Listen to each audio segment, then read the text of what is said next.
പ്രഭാതവന്ദനം. ഇന്നത്തെ സുവിശേഷത്തിൽ ഈശോ കുഷ്ഠരോഗിയെ സുഖപ്പെടുത്തിയതിനു ശേഷം 3 കാര്യങ്ങൾ പറഞ്ഞു കൊടുക്കുകയാണ്. നീ ഇതാരോടും പറയരുത്. നീ നിന്നെ തന്നെ പുരോഹിതന് കാണിച്ചു കൊടുക്കുക. മോശ കൽപ്പിച്ചിട്ടുള്ള കാഴ്ചകൾ സമർപ്പിക്കുക. ഇത് കുഷ്ഠരോഗിയോട് മാത്രമല്ല കേട്ടോ, ഇന്നും നമ്മളോടും ഇത് തന്നെയാണ് ഈശോ പറയുന്നത്. ഈ 3 കാര്യങ്ങളാണ് നമ്മൾ ചെയ്യേണ്ടത്. നമ്മളെല്ലാവരും പറഞ്ഞു നടക്കാൻ എളുപ്പമാണ്, പക്ഷെ ചെയ്തൊക്കെ കണക്കുക.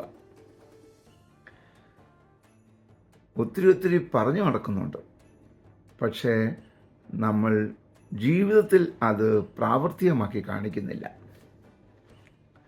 അതുകൊണ്ട് എല്ലാവരോടും പോയി പറഞ്ഞു നടക്കാതെ നിന്റെ ജീവിതം അവർക്ക് കാണിച്ചു കൊടുക്കുക.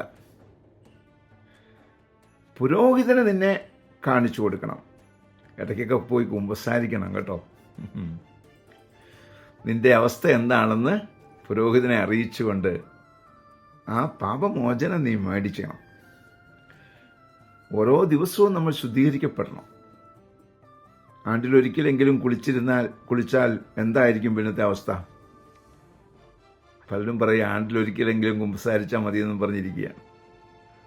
ശാരീരിക ശുദ്ധി ആണ്ടിലൊരിക്കൽ നടത്തിയാൽ എങ്ങനെയായിരിക്കും അവസ്ഥ? ഇതുപോലെ തന്നെയാണ് മാനസിക വിശുദ്ധി, ആന്തരിക വിശുദ്ധി. അതിന് നീ പുരോഹിതരെ ഇടയ്ക്കിടയ്ക്കൊക്കെ പോയി കാണണം. 3, നിനക്ക് സാധിക്കുന്ന വിധത്തിലുള്ള കാഴ്ചകൾ സമർപ്പിക്കണം. നിയമം പാലിക്കണം. അങ്ങനെ ഒരു കൃപാജീവിതം നമ്മിൽ സംഭവിക്കട്ടെ. അതിനായി പ്രാർത്ഥിക്കാം. പരിശുദ്ധ അമ്മയെ സഹായിക്കണേ. വിശുദ്ധ ഔസേപ്പിതാവേ, ഞങ്ങൾക്ക് വേണ്ടി പ്രാർത്ഥിക്കണേ.